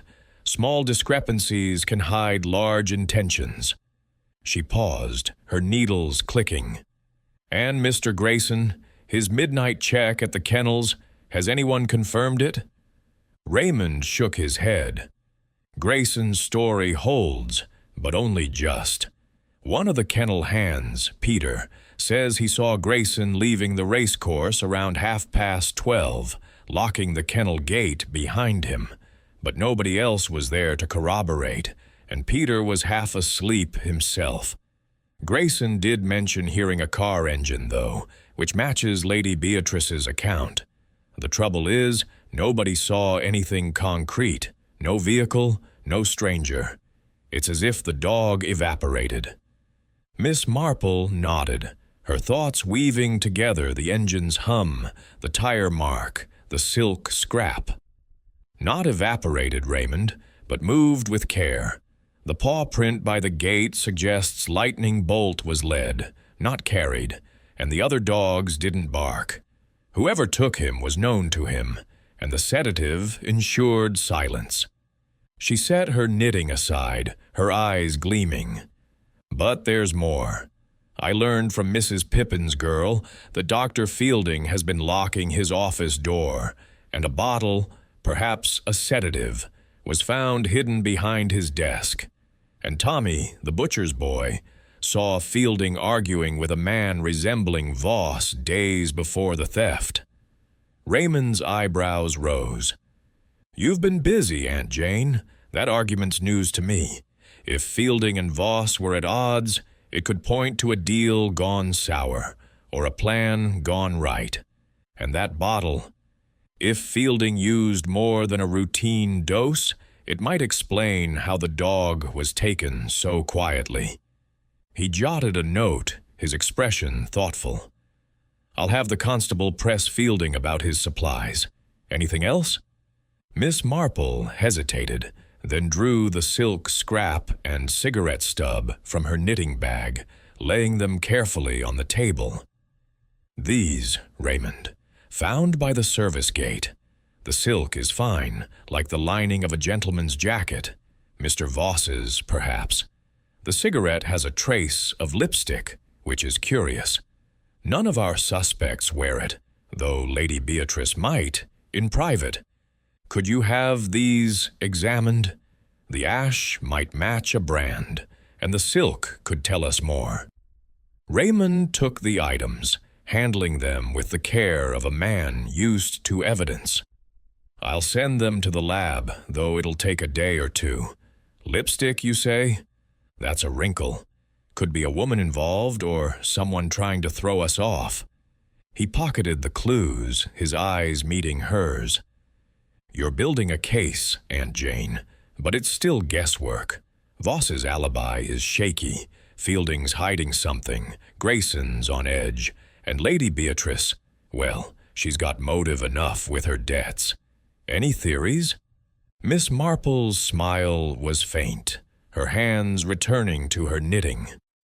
"Theories, Raymond, are like half-knit scarves, best left loose until the pattern's clear. But I suspect the truth lies close to the race course, in the hands of someone who knew the kennels well. The gala will bring them out, I think. People grow careless under pressure." Raymond chuckled, rising to leave. "You're a marvel, Aunt Jane. I'll check on Fielding's car and Voss's movements. If there's a crack in their stories, we'll find it. Keep your eyes open at the gala. Something tells me you'll spot what we miss." As he left, Miss Marple settled by her window, the village stirring with the day's excitement. The gala was a stage, and her suspects, Voss with his ambition, Fielding with his secrets, Grayson with his grievances, Beatrice with her pride, were players whose masks might slip. She thought of the silk scrap, its blue sheen so like Voss's suit, and the cigarette stub, its lipstick a puzzle yet unsolved. The extra sedatives, the argument, the unverified alibi. These were threads pulling tighter, but the knot remained hidden. She decided to attend the gala's opening, to watch her suspects in the crowd's glare. Voss would be there, preening over thunderclap, Fielding tending the dogs, Grayson haunted by his loss, Beatrice playing the grieving owner. The tire mark, the paw print, the engine's hum, they pointed to a plan executed with precision, but plans, Miss Marple knew, often unraveled in the light of day. She recalled a case in St. Mary Mead, when a stolen painting was found because the thief boasted at a fair. Pride, she thought, was a great betrayer. Her needles clicked on, weaving the mystery as surely as her wool. The gala would be more than a race, it would be a reckoning. Someone had taken Lightning Bolt, and someone, she was certain, would reveal themselves before the day was done. With a quiet smile, Miss Marple prepared for the spectacle, her mind as sharp as the dawn that had led her to the gate. Chapter 10. A Trap is Set. The Greyhound Gala burst into life under a sky of brilliant blue, the racecourse a kaleidoscope of color and sound, as St. Mary Mead's villagers mingled with visitors from afar. Flags fluttered above the grandstands, their reds and golds snapping in the breeze, while the scent of fresh grass and polished leather hung in the air. The absence of Lightning Bolt cast a shadow over the festivities, yet the crowd's excitement pulsed undimmed, fueled by bets and speculation. Miss Jane Marple, her straw hat tilted against the sun, moved through the throng with her characteristic unobtrusiveness, her knitting bag tucked under her arm. Her mind, however, was far from the festive chatter, weaving together the clues she had gathered: the tire mark, the silk scrap, the paw print, the cigarette stub, and the unraveling alibis of her suspects. Today, she resolved, she would set a trap to draw the truth into the open. The marquees were abuzz, bookmakers shouting odds as spectators clustered around, their voices a cacophony of hope and greed. Miss Marple paused near the kennels, where the remaining greyhounds were, being prepared, their sleek forms a testament to the sport's allure. She caught sight of Mr. Harold Grayson, his face drawn as he adjusted a dog's collar, his nervous tic more pronounced under the day's pressure. Dr. Simon Fielding was nearby, his spectacles glinting as he checked a greyhound's pulse, his movements quick but distracted. Lady Beatrice Worthington, resplendent in an emerald gown despite her public grief, held court near the grandstand, her smile brittle as she accepted condolences. And Mr. Reginald Voss, in a suit of impeccable cut, strutted among the betters, his voice loud with predictions of Thunderclap's triumph. Miss Marple's plan was simple, born of her understanding of human nature's penchant for haste. She had learned, through years of quiet observation, that a rumor, carefully planted, could unsettle even the most cautious culprit. Approaching Lady Beatrice under the guise of offering support, she leaned close, her voice low and confidential. "Lady Beatrice," she said, her eyes soft with concern, "I've heard a whisper in the village, nothing certain, mind you, that Lightning Bolt may still be near, hidden in a barn or shed to throw off the competition. It's likely nonsense, but I thought you should know." Lady Beatrice's eyes widened, a flicker of hope mingling with suspicion. "A barn? Near the racecourse?" she asked, her gloved hand tightening on her fan. "Who would dare such a thing?" Miss Marple shook her head, her expression one of innocent speculation. "Who indeed? But the talk is of a place close by, perhaps on Mr. Voss's estate. His kennels are so near, after all." She paused, watching the lady's face. If it's true, the dog might be found before the race. Lady Beatrice's lips parted, then closed, her gaze darting toward Voss, who was laughing with a group of betters. "If that man has my dog," she began, her voice trembling with fury, but she caught herself, forcing a smile. "Thank you, Miss Marple. I'll speak to the constable at once." Miss Marple nodded, her task accomplished. The seed was sown, and she knew the village's gossip would carry it swiftly. She moved away, settling on a bench with a clear view of the kennels and the grandstand, her knitting needles emerging to mask her vigilance.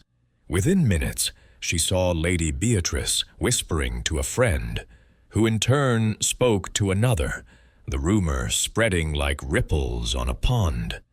By the time the first race was announced, the crowd was abuzz with talk of lightning bolt hidden in a barn, with fingers pointing subtly toward Voss. Miss Marple's eyes followed Voss, noting the moment his smile faltered as a bookmaker leaned close, murmuring something that made him stiffen. He excused himself, his stride quick as he moved toward the edge of the racecourse, near the service gate. Miss Marple rose, her umbrella tapping lightly, and signaled to her nephew, Inspector Raymond West, who was stationed discreetly near the marquee. Raymond, with 2 constables in tow, followed at a distance, their presence unnoticed in the crowd's clamor. Voss's estate was a short walk from the racecourse, its sprawling grounds bordered by a barn that Miss Marple had noted during her morning inspection. She had chosen it deliberately for her roomer, knowing its proximity to Voss's kennels made it plausible. As twilight deepened, casting long shadows across the fields, she and Raymond positioned themselves behind a hedge, their view clear of the barn's weathered doors. The constables waited nearby, ready to act. Minutes passed, the distant roar of the gala's first race echoing across the grounds. Then a figure emerged from the dusk. Voss, his suit jacket discarded, his movements furtive as he approached the barn. He glanced over his shoulder, his face taut with urgency, and slipped inside, the door creaking softly. Miss Marple's heart quickened, though her expression remained serene. "He's taken the bait," she whispered to Raymond, her needles stilled in her lap. They waited, the silence broken only by the rustle of leaves and the faint hum of the crowd. Moments later, Voss reappeared, his face a mask of frustration as he scanned the empty barn. He muttered something, his hands clenching, and turned to leave, only to freeze as Raymond stepped forward, his badge glinting in the fading light. "Mr. Voss," Raymond said, his voice calm but firm. "A word, if you please. What brings you to this barn at such an hour?" Voss's eyes widened, his composure cracking. I heard a rumor," he stammered, his voice too loud. "They said the dog might be here. I was only checking, for Lady Beatrice's sake." His hands gestured wildly, betraying his panic. Miss Marple stepped forward, her umbrella tapping gently. "A rumor, Mr. Voss," she said, her tone mild but piercing. "How curious that you'd rush to verify it, when your own kennels are so close. One might think you knew more than you've let on." Voss's face flushed, his mouth opening to protest, but Raymond raised a hand. "Let's continue this at the station," he said, nodding to the constables who moved to flank Voss. The breeder's shoulders slumped, his defiance crumbling as he was led away, his protests fading into the night. Miss Marple watched, her mind racing. Voss's reaction confirmed her suspicions. He had known where to look, driven by guilt or fear. The barn was empty, as she had expected, but his haste to check it spoke volumes. She thought of the silk scrap, so like his jacket's lining, and the tire mark by the gate, matching the van Mrs. Pippin had seen. Yet the cigarette stub with its lipstick remained a puzzle, unconnected to Voss's polished world. As she and Raymond walked back to the racecourse, the gala's lights blazing in the distance, Miss Marple's thoughts turned to Dr. Fielding. His extra sedatives, his argument with Voss, his car near the gate, these were threads yet to be woven. Voss's panic suggested he was the architect, but Fielding's role was unclear. Had he been coerced, or was he a willing partner? The truth, she felt, was close, teetering on the edge of revelation. Back at her cottage, Miss Marple settled by the fire, her knitting resuming its steady rhythm. The trap had worked, exposing Voss's guilt, but the full pattern was not yet complete. She would need to confront Fielding, to press him on the sedatives and the argument Tommy had witnessed. The gala continued, its races a backdrop to her quiet work, and Miss Marple knew the final act was near. The truth, as always, would slip out in a moment of weakness, a word, a glance, a secret too heavy to bear. Her needles clicked on, weaving the mystery to its close. Chapter 11. The Confession. The evening of the Greyhound Gala cast a festive glow over St. Mary Mead, the racecourse alight with lanterns and the cheers of the crowd, yet the air held a taut undercurrent of suspense. Miss Jane Marple, her straw hat now retired to her knitting bag, stood in the village hall, a modest building repurposed for the night as a makeshift inquiry room. The trap she had set at the barn had snared Mr. Reginald Voss, whose panicked rush to check for lightning bolt had betrayed his guilt. Now, with Inspector Raymond West at her side, Miss Marple prepared to unravel the final threads of the mystery, her quiet presence a steady force amid the storm of accusation and fear. The hall was sparsely lit, its wooden beams casting long shadows across the rows of chairs, most empty save for a handful of constables and the key players in the drama. Voss sat at a table, his sharp suit rumpled, his face pale under the harsh light of a single lamp. His earlier swagger was gone, replaced by a nervous fidgeting as he twisted a gold ring on his finger. Across from him, Dr. Simon Fielding stood, his spectacles slipping down his nose, his hands clenched at his sides. Lady Beatrice Worthington, her emerald gown a stark contrast to the hall's austerity, sat rigidly, her eyes darting between the men with a mix of indignation and dread. Mr. Harold Grayson lingered near the door, his wiry frame tense, his tick twitching as he watched the proceedings. Raymond opened his notebook, his voice calm but authoritative. "Mr. Voss," he began, "your actions this evening, rushing to that barn, suggest you know more about Lightning Bolt's disappearance than you've let on. Your alibi for the night of the theft doesn't hold, and we have evidence placing you near the racecourse. Care to explain?" Voss's mouth opened, then closed, his eyes flickering to Miss Marple, who stood quietly, her knitting needles stilled, but her gaze unwavering. "I told you," he said, his voice strained. "I heard the rumor about the barn and went to check. I was trying to help. I had nothing to do with the dog's theft." Miss Marple stepped forward, her voice soft, but cutting through the tension like a blade. "Yet you were so quick to act, Mr. Voss, as if you knew exactly where to look. A curious choice for a man who claims he was dining in town until past 1.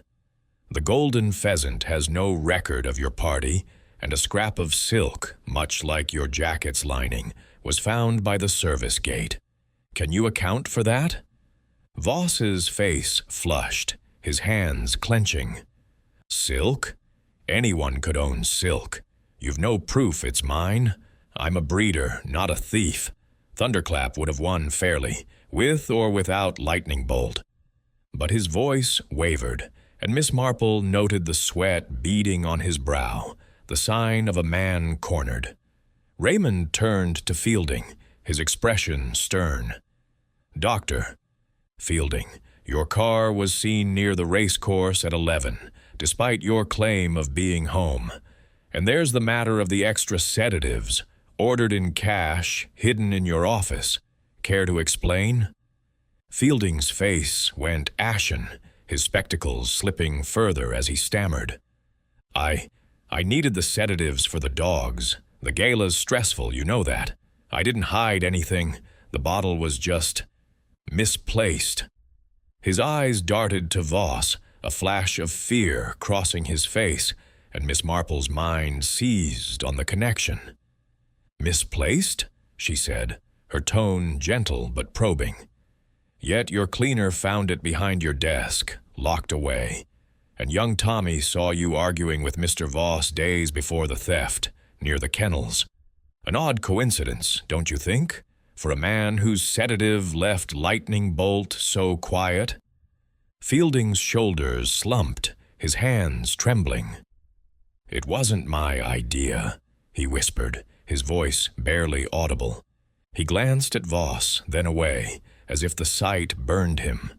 "I didn't want to do it, but I had no choice." The room stilled, Lady Beatrice's gasp the only sound.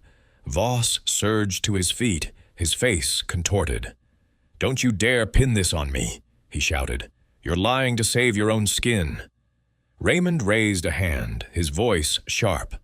"Sit down, Mr. Voss. Dr. Fielding, go on." Fielding sank into a chair, his head bowed. "Voss, he came to me last week," he said, his voice breaking. "He knew I was in debt, gambling mostly to cover my practice's losses. He offered to clear it, thousands if I helped him. Said he just wanted Lightning Bolt out of the race, to give Thunderclap a chance. I didn't want to hurt the dog, I swear. I just gave him a stronger dose of sedative, enough to keep him out for hours. Voss said he'd handle the rest." Miss Marple's eyes softened, though her mind was sharp. "And the rest, Mr. Voss?" she asked, turning to the breeder. "The van at dawn, the tire mark by the gate, the silk from your jacket. Did you handle that too?" Voss's defiance crumbled, his hands shaking as he sank back into his chair. "I didn't mean for it to go this far," he muttered. "I just wanted the race. Thunderclap's good, but Lightning Bolt's unbeatable. I paid Fielding to sedate him. Yes, and I took him, slipped through the service gate, used a key I'd borrowed from a groundskeeper, hid him in a shed on my estate, in a crate. He's safe, I swear. I was going to return him after the gala." Lady Beatrice rose, her face white with fury. "You stole my dog for your wretched bets?" she cried. "You've shamed us all." Raymond nodded to a constable, who stepped forward. "Where's the dog now, Voss?" he asked. "In the shed behind my kennels," Voss said, his voice hollow. "He's fine, fed and watered. I didn't hurt him." Miss Marple's needles remained still, her gaze shifting to Fielding. "And the cigarette stub, Dr. Fielding, with the lipstick? That was careless of you." Fielding flinched, his eyes wide. I smoke sometimes, to calm my nerves. I didn't think anyone would notice. It wasn't lipstick, just a stain from the clinic's antiseptic." His confession was a whisper, but it sealed the puzzle's final piece. Raymond dispatched a constable to Voss's estate, who returned within the hour with news. Lightning Bolt was found, unharmed, curled in a crate with a blanket, his eyes bright but weary. Lady Beatrice's relief was palpable, though her glare at Voss promised retribution. Grayson, silent until now, let out a shaky breath, his tick stilling as he heard the dog was safe. Miss Marple watched the scene unfold, her mind tracing the threads she had woven.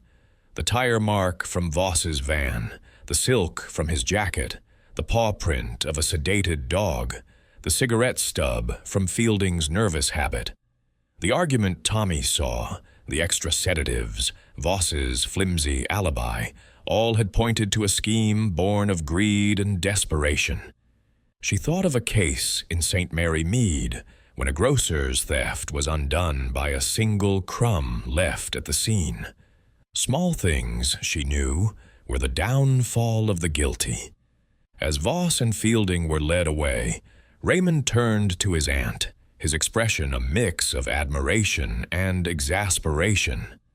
"You've done it again, Aunt Jane," he said. That rumor was a masterstroke. How did you know Voss would bite?"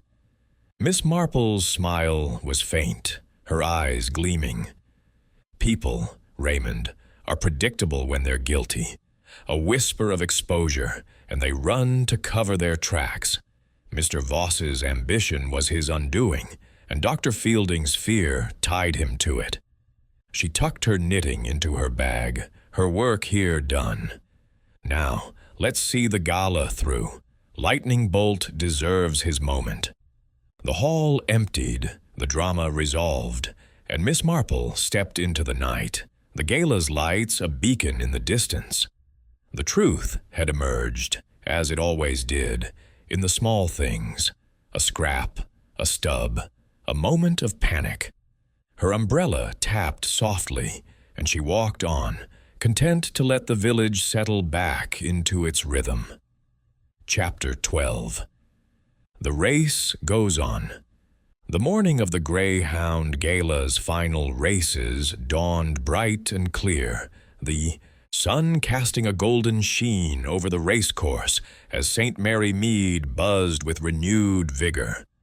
The return of Lightning Bolt, safe and unharmed from his confinement in Mr. Voss's shed, had lifted the cloud of scandal, and the village pulsed with relief and anticipation. Miss Jane Marple, her straw hat shading her eyes, made her way to the grandstand, her knitting bag tucked under her arm. The events of the previous night, Voss's confession, Dr. Fielding's complicity, and the dog's recovery, had settled the mystery. But Miss Marple, ever attuned to the rhythms of human nature, knew the gala itself would be the final act, a stage where pride and redemption would play out. The racecourse was a spectacle of color and sound, the white fences gleaming, the flags snapping in the breeze, and the crowd a vibrant tapestry of villagers and visitors. Bookmakers shouted revised odds, their voices sharp with excitement now that Lightning Bolt was back in contention. The grandstand, packed with spectators, hummed with chatter, and Miss Marple, slipping into a seat near the front, observed the scene with her quiet, piercing gaze. Her needles emerged, their soft click a counterpoint to the clamor, as she watched the key players take their places. Lady Beatrice Worthington stood at the edge of the track, her emerald gown replaced by a more subdued navy dress, her posture regal despite the ordeal. Her eyes, bright with a mix of relief and defiance, followed Lightning Bolt as he was led to the starting gate, his sleek form drawing gasps from the crowd. Mr. Harold Grayson, his nervous tic subdued for the first time in days, walked beside the dog, his hand gentle on the greyhound's flank. The trainer's face bore the marks of sleepless nights, but there was a quiet pride in his step, a man vindicated by the dog's return. Dr. Simon Fielding was absent, his role in the theft having barred him from the gala, and Miss Marple noted the whispers among the crowd, speculating on his fate. Mr. Reginald Voss, too, was gone, detained by Inspector Raymond West's constables, his absence a silent testament to his downfall. As the first race was called, Miss Marple's thoughts turned to the threads she had woven. The tire mark by the service gate, the silk scrap from Voss's jacket, the paw print of a sedated dog, the cigarette stub stained not with lipstick, but with Fielding's antiseptic. Voss's ambition had driven him to bribe Fielding, whose debts made him vulnerable, and together they had crafted a scheme to sideline Lightning Bolt. The rumor she had planted, a whisper of the dog hidden in a barn, had flushed Voss out, his panic revealing his guilt. Fielding's confession had sealed it, tying the extra sedatives to the quiet theft. It was, Miss Marple reflected, a case of small things, details overlooked by the careless, noticed by the patient. The starting bell rang, and the greyhounds burst from the gates, their forms a blur of speed and grace. Lightning Bolt, his coat gleaming, took the lead, his strides long and effortless, as if the ordeal had only sharpened his resolve.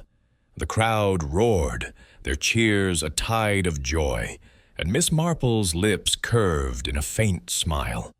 She thought of a case in St. Mary Mead, when a stolen prize rose was returned to its garden just in time for a show, its beauty undimmed by the theft. Lightning Bolt, too, had reclaimed his stage. Lady Beatrice, watching from the trackside, clasped her hands, her face alight with triumph as Lightning Bolt crossed the finish line, a full length ahead of the pack. Grayson's shout of victory echoed, his relief palpable, and the crowd surged to their feet, their applause a thunderous wave. Miss Marple, her knitting steady, felt a quiet satisfaction. The dog's return had restored not just the gala, but the village's pride, and her part in it, though unheralded, was enough.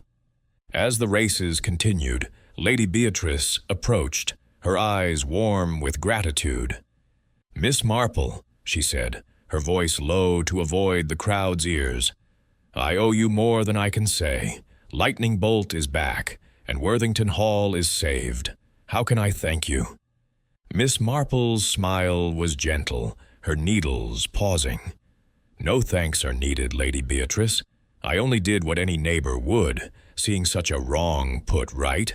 Enjoy your victory, and take care of that fine dog." She rose, declining further praise, her modesty as natural as her insight. Walking back to her cottage, her umbrella tapping the path, Miss Marple reflected on the mystery's end. Voss's greed, Fielding's desperation, Grayson's loyalty, Beatrice's pride, each had played their part, revealed by the small things, a scrap, a stub, a rumor. She thought of her garden, where roses thrived under careful tending, and of human nature, which bloomed under scrutiny. The gala would be the talk of St. Mary Mead for weeks, but Miss Marple knew another mystery would soon find her, as they always did.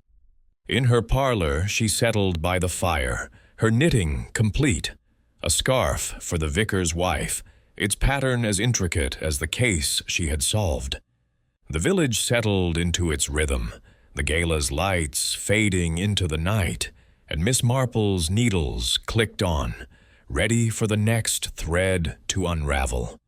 The truth, she knew, was always there, waiting in the quiet moments, and she would be there to find it.